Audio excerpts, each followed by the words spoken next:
안녕하십니까. 여수 MBC 뉴스투데이입니다. 지난 일주일 사이에 광주 전남의 온열 질환자가 급증했습니다. 질병관리본부에 따르면 올해 광주 전남에서 발생한 온열 질환자는 모두 141명으로 이 가운데 절반이 넘는 78명이 지난 15일부터 21일 사이에 발생했습니다. 또 폭염이 일찍 시작되면서 광주 전남의 온열 질환자 수도 작년 기간보다 52%가 늘어난 것으로 집계됐습니다.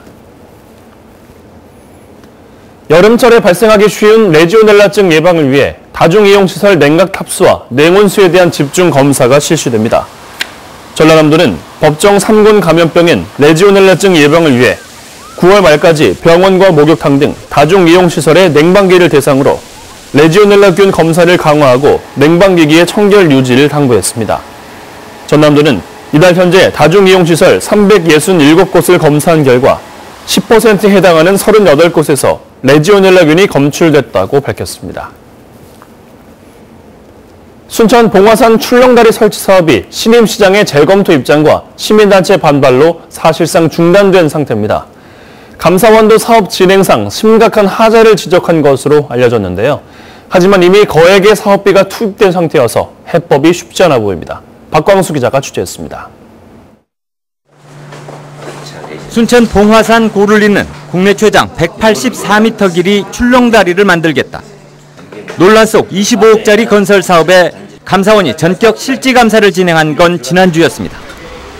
감사원은 투자 심사를 받기도 전에 예산을 편성하고 집행한 점과 공원 조성 계획 변경 고시와 실시 계획 인가 등 필수 행정 절차를 이행하지 않은 부분 등을 지적하고 나섰습니다. 특히 수의계약 대상이 아닌 업체에 케이블 제작과 설치를 임의로 맡기고 면허가 없는 업체 시공까지 계약한 부분 등 심각한 하자까지 거론된 것으로 알려졌습니다. 시민단체가 제기한 지적들과 같은 맥락의 문제점이 재확인된 겁니다. 생태도시의 정체성에 맞게 사업을 전면 취소하고 불투명한 자재 수의계획에 대해서는 수사 의뢰하는 것이 바람직합니다. 사정이 이렇다 보니 시 당국도 대안을 검토 중이지만 전면 백지화에는 난색을 표하고 있습니다. 출렁다리 가설이 예정됐던 곳입니다. 아직 외견상 공사는 시작되지 않았지만 일부 토지 매입과 케이블 제작에 이미 사업비 상당액이 투입된 상태입니다. 현재 12억 원 안팎의 사업이 진행됐고 6억여 원은 이미 선금으로 지급됐다며 가설 위치를 바꾸는 수준의 방안을 모색하는 분위기입니다. 자재는 제작이 되어 있는데요. 거기 위치에 따라서 그 자재를 그대로 또 활용할 예정입니다. 하지만 시민단체들은 사업 위반의 배경에서부터 절차적 투명성에까지 철저한 규명을 요구하고 있어 감사 결과 발표 이후 사업 전반에 적지 않은 진통이 예상됩니다. MBC 뉴스 박광수입니다. 여수의 대표적인 전통시장인 서시장의 문화관광화 사업이 본격적으로 추진됩니다. 여수시는 여수 서시장이 중소벤처기업부의 희망사업 프로젝트 대상지로 선정됨에 따라 내년까지 국비를 포함해 모두 8억 6천만 원의 사업비를 지원할 계획이라고 밝혔습니다. 이에 따라 여수시와 상인회는 노점광장에 먹거리 부스 등을 조성하고 인근에 있는 연등천을 활용한 관광 코스를 개발할 계획입니다. 여수 성심병원이 어제부터 본격적인 휴업에 들어갔습니다. 시민단체와 병원 노조는 휴업 사태와 관련해서 책임자 처벌을 전제로 정상화 대책을 요구할 방침입니다. 조희원 기자입니다.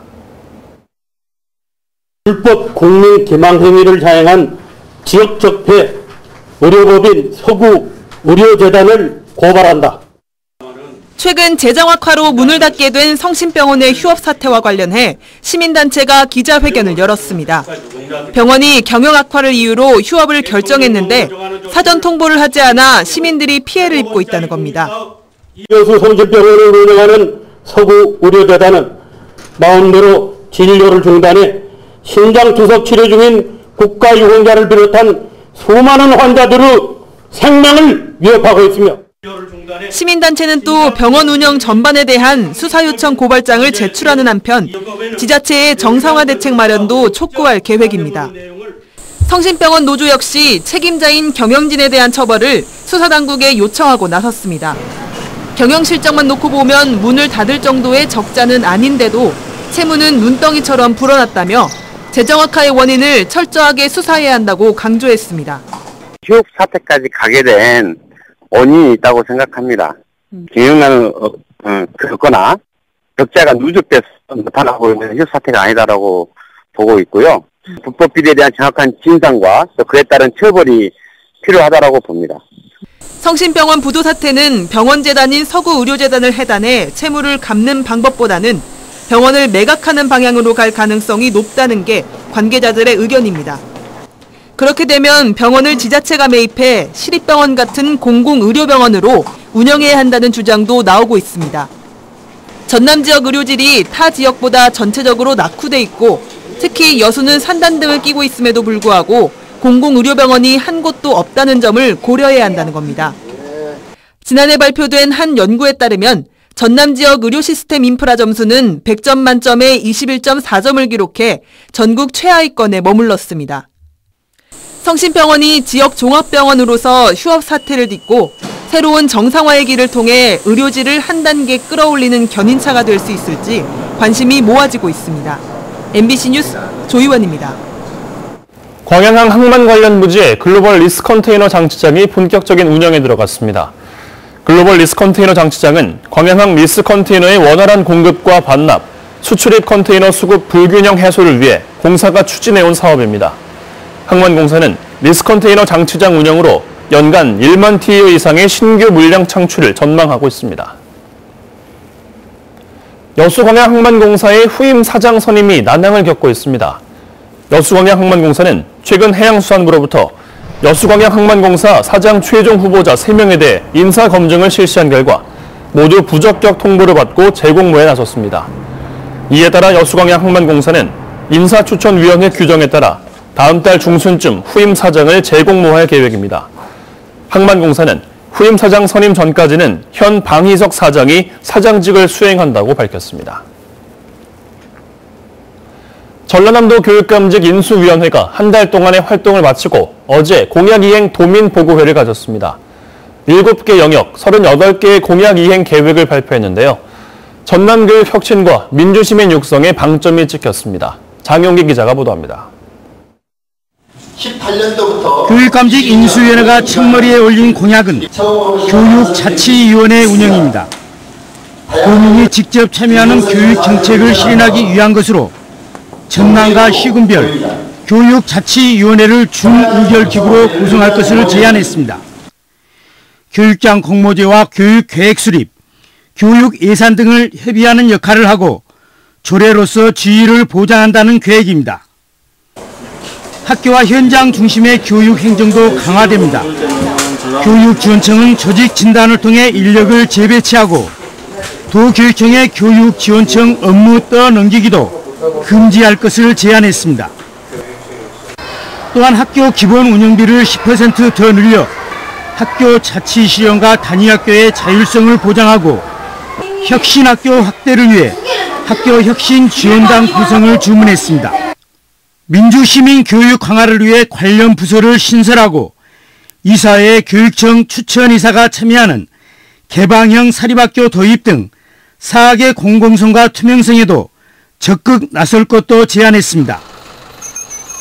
이 밖에도 농어촌 학생 등하교를 위한 에듀버스 확대와 100원 택시 운영, 그리고 학생 인권 조례 제정 등 모두 38개 공약과 이행 방안을 제시했습니다. 하지만 일부 공약은 많은 예산이 투입되거나 현실과 다소 거리가 있는 데다 자치단체와 협의가 필요해 공약 실현에는 다소 시간이 걸릴 전망입니다. 교육 현장에 있어서 안정성과 지속성 측면도 고려하지 않을 수는 없습니다. 그래서 선후를 가리고 또 중장기적 과제를 또 살펴서 그에 맞게끔 구체적 실행 계획을 세우도록 하겠습니다. 장소군 교육감은 이 같은 내용을 감안해 다음 달 10일까지 실과별로 인수위 보고서를 구체화한 업무 보고를 하라고 지시했습니다. MBC 뉴스 장용기입니다. 여수시가 SNS를 이용한 민원 처리 서비스에 들어갔습니다. 여수시는 어제부터 시민들이 카카오톡을 통해 민원을 접수하고 처리 결과까지 확인할 수 있는 SNS 원스톱 서비스를 운영한다고 밝혔습니다. 여수시는 재난 상황과 시정 정보도 앞으로 카카오톡을 이용해 시민에게 전달할 계획입니다. 고흥군이 일부 주민 반대에 부딪혀 있는 국가종합비행성능시험장 구축 사업에 대한 의견 수렴에 나섰습니다. 고흥군은 어제 고흥항공센터 내 소형 기동에서 비행성능시험장 구축 사업 토론회를 갖고 이 사업과 관련해 소음과 안전, 환경 문제 등 일부 주민들의 반대 의견 청취와 집중 토론에 나설 예정이라고 밝혔습니다. 총 564억 원이 투자되는 국가종합 비행성능시험장 구축 사업은 현재 393억 원의 예산이 확보돼 이 가운데 47%인 262억 원이 이미 집행됐습니다.